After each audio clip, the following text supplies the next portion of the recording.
मित्रों नमस्कार, मैं मुकेश उदैनिया सीधी बात लेकर आपके सामने हाजिर हूं। लोकसभा चुनाव संपन्न हो गए, केंद्र में एनडीए की सरकार भी बन गई, परंतु स्पीकर को लेकर अभी भी खींचतान है। वहीं कई मंत्रालय बदले नहीं भी गए और जस की तस स्थिति में उन्हें पुराने मंत्रियों ने संभाल लिया। नायडू और नीतीश जरूरी है या मजबूरी?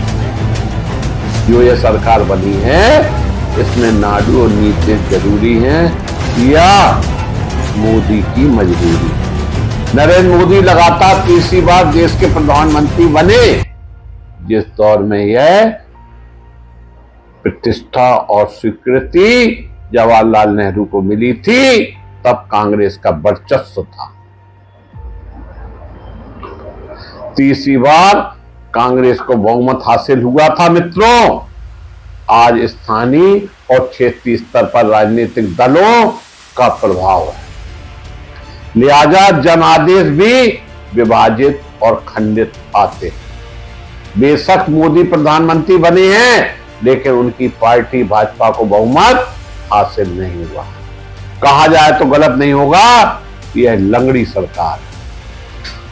वह 240 सीट ही जीत सकी। मोदी भाजपा एनडीए संसदीय दल के नेता तौर पर प्रधानमंत्री बने हैं, न कि भाजपा के प्रधानमंत्री। गठबंधन को 293 सीटें मिली हैं। विविधता का ऐसा गठबंधन चमत्कार से कम नहीं है, लिहाजा लगातार तीसरी बार की ताजपोशी भी चमत्कार है। सवाल और संदेह उठाए जा रहे हैं कि चंद्रबाबू नायडू की तेलुगुदेशम पार्टी टीडीपी और नीतीश कुमार की जदयू आखिरकार कब तक मोदी सरकार का समर्थन करते रहेंगे। ये दोनों दल आंध्र प्रदेश और बिहार में भाजपा के गठबंधन में हैं। आंध्र में नए जनादेश में प्रधानमंत्री मोदी के संबोधनों का भी योगदान है। नतीजा, नायडू 12 जून को मुख्यमंत्री पद की शपथ लेंगे। बेशक नायडू 2019 में विपक्षी गठबंधन का एक हिस्सा थे और नीतीश ने 2023 तक विपक्षी गठबंधन इंडिया को लामबंद करने की कोशिश की, लेकिन यह उनका राजनीतिक अतीत था। अब वे पूरी तरह मोदी और भाजपा के साथ आम चुनाव भी साथ साथ लड़े हैं।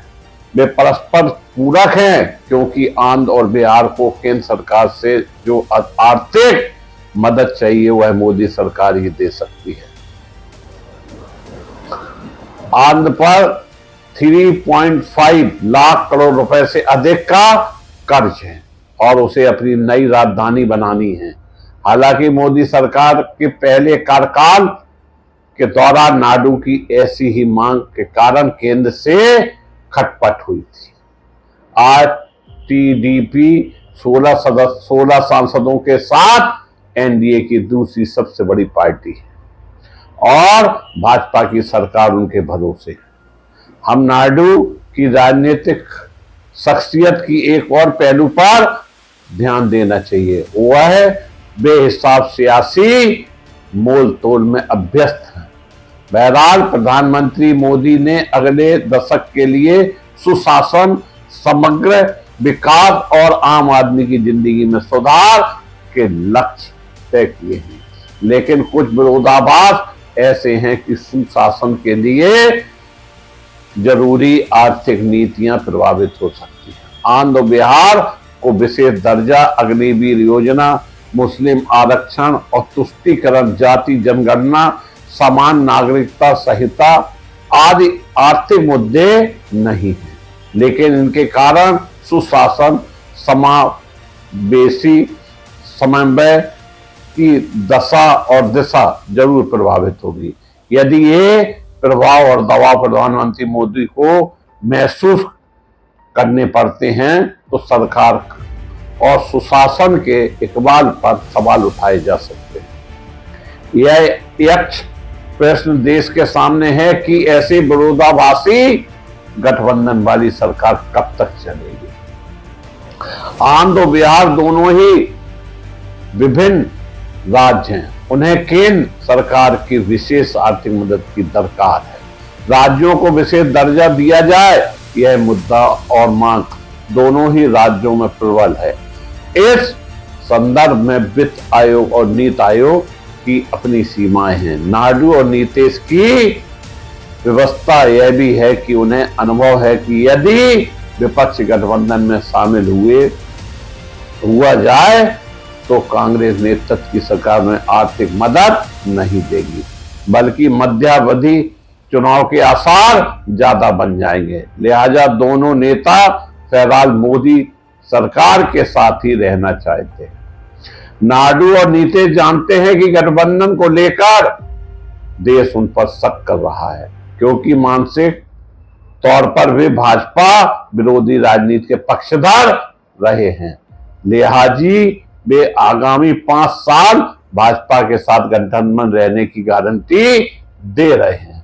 प्रधानमंत्री मोदी का आकलन गुजरात के मुख्यमंत्री काल या बहुमत वाले प्रधानमंत्री से नहीं किया जाना चाहिए।